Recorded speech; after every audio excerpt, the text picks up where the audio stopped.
Today, I want to share a story that might change the way you see memory loss forever.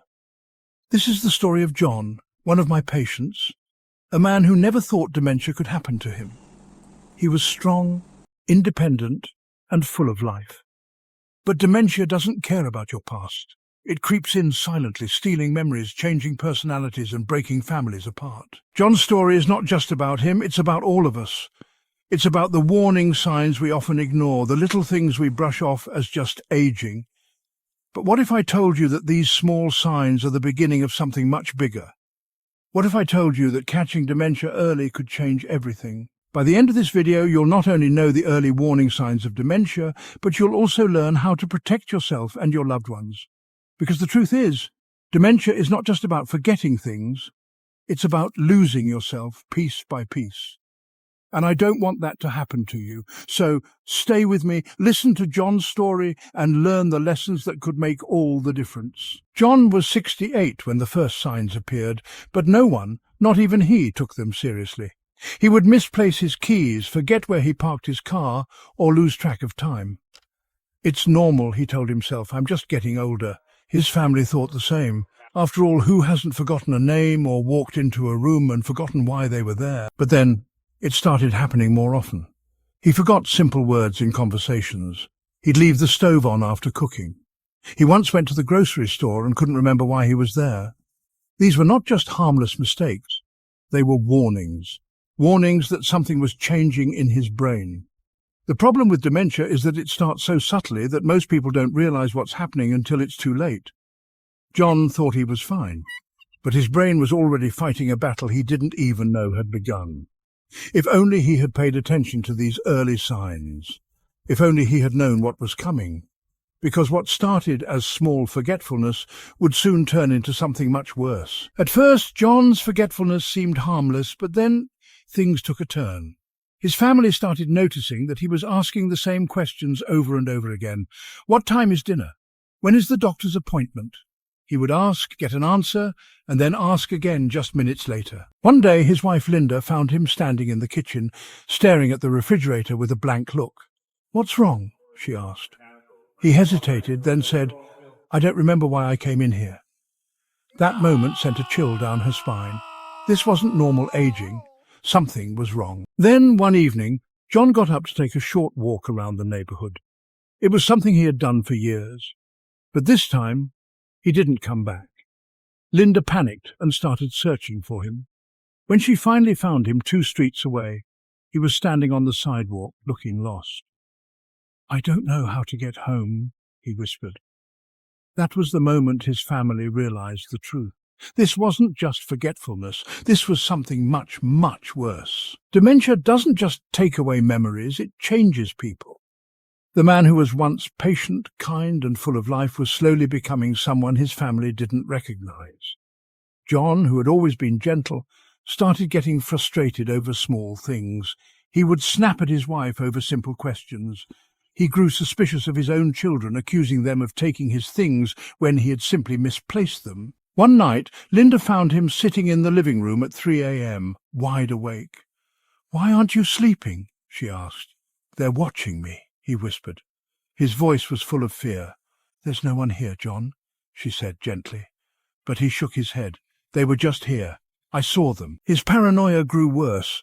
He started locking the doors multiple times, hiding his wallet, and even refusing to take his medication because he believed someone was trying to poison him. Linda was heartbroken. This wasn't the man she had spent her life with. This was someone else, someone dementia had created. And yet John still refused to believe something was wrong. He thought everyone else was overreacting. He thought he was fine. But the truth was, he wasn't fine at all. And soon, things would get even worse. John's family knew they couldn't wait any longer. His forgetfulness was no longer just an inconvenience, it was dangerous. His paranoia was growing and his confusion was getting worse. They had to find out what was happening before it was too late. So they convinced John to see a doctor. He resisted at first, brushing off their concerns. "I don't need a doctor. I'm fine," he argued. But deep down he knew something wasn't right. At the clinic, I met John for the first time.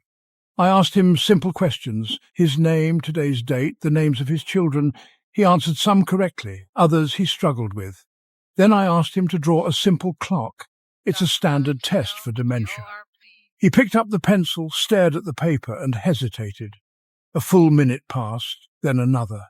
His hand was shaking. When he finally drew the clock, the numbers were all over the place and the hands didn't make sense. John looked at me confused. Did I do it right? His wife's eyes filled with tears. She knew, and so did I. After further tests, memory evaluations, MRI scans, the diagnosis was clear. "John," I said gently, "you have early-stage dementia." Silence. His hands gripped the chair. "No," he whispered, "that can't be true." But it was, and from that moment on, his life would never be the same. The drive home was quiet. John didn't say a word. Linda kept glancing at him, hoping he'd say something, anything. But he just stared out the window, lost in thought. The days that followed were filled with denial. "The doctors are wrong," he kept saying. "I just need more sleep. Maybe I should take some vitamins. But dementia doesn't wait. It doesn't stop. It only moves forward." John started struggling with daily tasks. He couldn't follow the steps to make his morning coffee. He got frustrated trying to button his shirt. One evening he sat at the dinner table, fork in hand, staring at his plate. "What's wrong?" Linda asked. I don't remember how to eat," he admitted, his voice shaking. That was the moment Linda realized she was losing her husband, not all at once, but piece by piece. His children tried to help, but John didn't always recognize them. One day his son came to visit and John asked, "Who are you?" The look on his son's face was unbearable. Dementia wasn't just stealing John's memories. It was taking him away from his family, one forgotten moment at a time. And the worst part? There was nothing they could do to stop it. John's condition worsened faster than anyone had expected. What started as simple forgetfulness had turned into something far more heartbreaking. He could no longer follow conversations. He would start a sentence, but forget what he was saying midway. Sometimes he wouldn't recognize his own reflection in the mirror. "Who is that old man staring at me?" he asked one night, fear in his voice. Then came the wandering. One cold evening, Linda woke up to find John's side of the bed empty. Panic shot through her as she searched the house. He was gone. She ran outside, calling his name. Minutes felt like hours. A neighbor found him a few blocks away, barefoot and shivering. "I was trying to go home," he told them, "but he was already home." After that, Linda had to lock the doors at night. She was afraid to sleep, terrified he would disappear again. John also stopped recognizing his grandchildren. They would run to hug him, and he would pull away, confused. "Who are these kids?" he asked Linda. His family was losing him, not all at once, but in slow, painful pieces, and it was only getting worse. Taking care of John became a full-time job. Linda hardly slept. She was exhausted, emotionally and physically drained. She loved her husband, but dementia had turned her life into a constant battle. John refused to bathe. He refused to eat. Sometimes he wouldn't speak for hours, just staring blankly at the walls. Other times he would lash out, angry and afraid. One day, Linda found him trying to leave the house with a packed bag. "John, where are you going?" she asked gently. "I need to go to work," he said. "I'll be late." John had retired years ago, but his mind was stuck in the past, in a time where everything still made sense. That's when Linda realized she couldn't do this alone anymore. She had promised to take care of him, but dementia was stronger than love, stronger than willpower. She made the hardest decision of her life, placing John in a specialized care facility. She cried the entire drive there.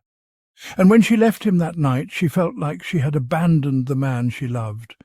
But deep down she knew this was the only way to keep him safe. John's story is heartbreaking, but it is not unique. Millions of people around the world are facing the same battle, slowly losing themselves to dementia.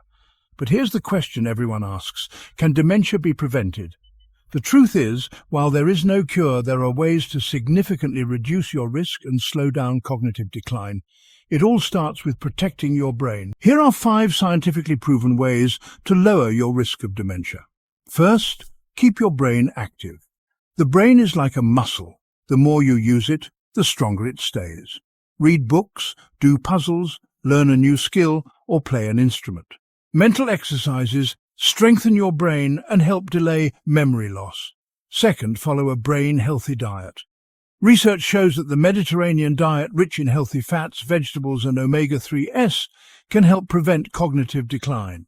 Cut down on processed foods, sugar and unhealthy fats, which contribute to brain inflammation. Third, exercise regularly. Moving your body increases blood flow to the brain, reducing the risk of dementia. Aim for at least 30 minutes of exercise 5 times a week.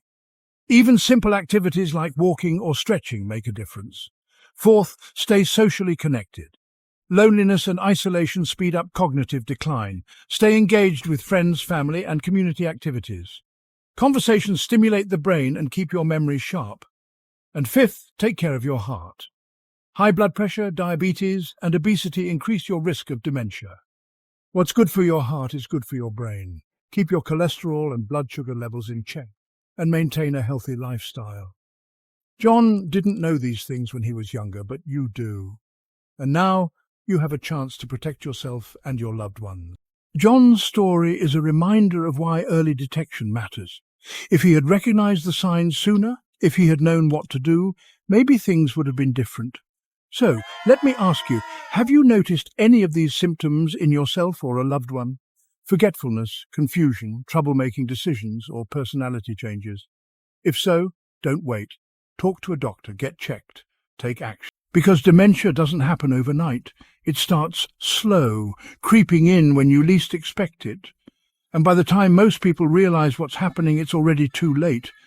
But it doesn't have to be this way. You have the power to take control of your health, to protect your brain, to make small changes today that will protect your future. If John's story has touched you, please share this video. Help others recognize the signs. Help them take action before it's too late. And remember, your brain is your most valuable asset. Take care of it before it's too late.